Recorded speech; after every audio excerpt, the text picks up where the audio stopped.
আজকে সকাল সকাল চলে আসলাম তোমাদের সামনে একটা ছোট্ট ব্লগ নিয়ে। আলপনার পিত্তথলির মধ্যে পাথর হয়েছিল, তোমরা তো সবাই জানো। আমরা এর আগে হোমিওপ্যাথি ওষুধ খাওয়ালাম। আমরা মনে করলাম কি ডাক্তারবাবু বললো যে হোমিওপ্যাথি ওষুধ খেলেই ভালো হয়ে যাবে, আমি পাথর বের করে দেবো।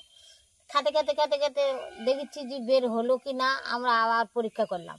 না, ওই যে বন্ধুরা কমেন্ট করলো না অনেক, হ্যাঁ, অনেক বন্ধুরা কমেন্ট করে বললো যে তোমরা হোমিওপ্যাথি ওষুধ খাও না, একবারে অপারেশন করে নাও, নাহলে এই পাথর কোনোদিনও জীবনে ভালো হবে না।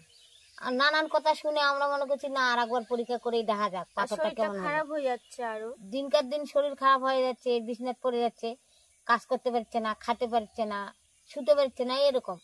তখন আমরা পরীক্ষা করে দেখলাম পাথর বড় হয়ে গেছে, আর থামা যাবে না। এখন হোমিওপ্যাথি ডাক্তার বাদ দিয়ে এখন এলোপ্যাথি ডাক্তার, আরেকটা হোমিওপ্যাথি ডাক্তারের কাছে গেলাম। আর একটা হোমিওপ্যাথি ডাক্তারের কাছে গেলাম, অঞ্জলি বক্সি। অঞ্জলি বক্সি দেখে বললো যে এই পাথর অপারেশন করতেই হবে, আমি বের করতে পারবো না, কেননা বেশি হয়ে গেছে, ফুলে গেছে আর বড় হয়ে গেছে পাথর। ওই জন্য আমি চারিধারে লাগে আছে পাথরগুলো, বলে হবে না, এটা বের করা যাবে না, তোমরা অপারেশন করে নাও। এখন আমরা ডাক্তার দেখাচ্ছি গঙ্গারামপুর নার্সিংহোমে। না, আরেকটা ডাক্তার দেখাচ্ছিলাম, সঞ্জয় দত্ত। সঞ্জয় দত্ত একটা ডাক্তার দেখাচ্ছিলাম, সঞ্জয় দত্তই বললো যে অপারেশন করে নাও, অপারেশন করলে ভালো হয়ে যাবে। এখন নার্সিংহোমে ডাক্তারটা আবার হয়েছিল, ওই ডাক্তারটা অপারেশন করছে, আবার পেটটা বের করে আমাকে আবার দেখালো। আচ্ছা যাই হোক, দেখায় দেখায় সাহস টাহস দিয়ে থুয়ে এখন আমরা করছি যে না হবে না আর। এখন ডাক্তারবাবু রক্ত দিতে চাইছে, কালকে আজকে যাবে নার্সিংহোমে ভর্তি হবে। শিলিগুড়ির ডাক্তার এটা রাজেশ গোয়েল, শিলিগুড়ির ডাক্তার রাজেশ গোয়েল ওই দেখিচ্ছে।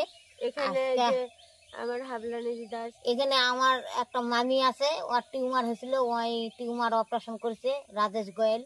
ওই গঙ্গারামপুর সুস্পর্শ নার্সিংহোমে, গঙ্গারামপুর সুস্পর্শ নার্সিংহোমে তো অপারেশন করেছে। ওই জন্য আমরা বলেছি যে ওখানে আমরাও করবো। ওখানে বলে খুব ভালো ডাক্তার, ভালো ভালো আছে, তার মধ্যে সুযোগ সুবিধা ভালো আছে। আবার কিন্তু মানুষের থাকে আবার ওই যে কি কার্ড, স্বাস্থ্যসাথী কার্ড দিয়ে বলে ছাড় পাওয়া যায়। আবার একটাই দুশ্চিন্তা, বাড়ির মানুষের থাকতে দিবে না। এখন কি করব, আমার তো চিন্তা হচ্ছে থাকতে দিবে না। যদি থাকতে দিত তাহলে আমিও ওখানে থাকতাম, দেখাশোনা করতাম কি হচ্ছে না হচ্ছে। তো ওরাই বলে দেখাশোনা করবে। তো দেখা যাক, আজকে রক্ত তো দিতে যাবে, রক্ত দিতে যায় কেমন দেখাশোনা করছে ওরা, আমরা আগে দেখি।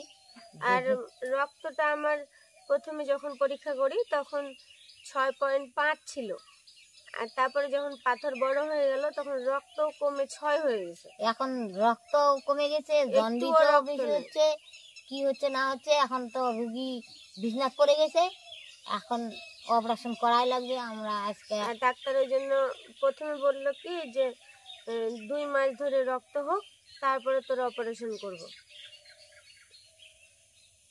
তখন ভুগা বলছে কি যে ডাক্তারের কাছে ভুগা আবার বলল যে আমাদের রক্ত ম্যানেজ করা আছে, আমরা দেরি করব না, আর যতদিন ধরে পাথরটা নাকি থাকবে ততদিন আমি খাতে পারবো না, উঠতে পারবো না, বিছানায় পড়ে গেছি, এখন কিছু কাজ করি না, মা করে সব।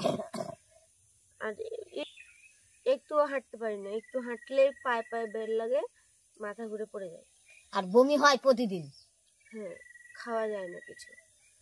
তখন ওই ডাক্তার বললো যে তোমাদের রক্ত তাহলে ম্যানেজ যখন আছে তাহলে ভর্তি করে দাও। ওই জন্য আজকে যাব ভর্তি হতে। আজকে মঙ্গলবার, না মঙ্গলবার বুধবার ভর্তি রাখবে, রক্ত দিবে, তবে বৃহস্পতিবার ছুটি, তবে শনিবারে আবার ভর্তি নেবে, তখন অপারেশন করবে।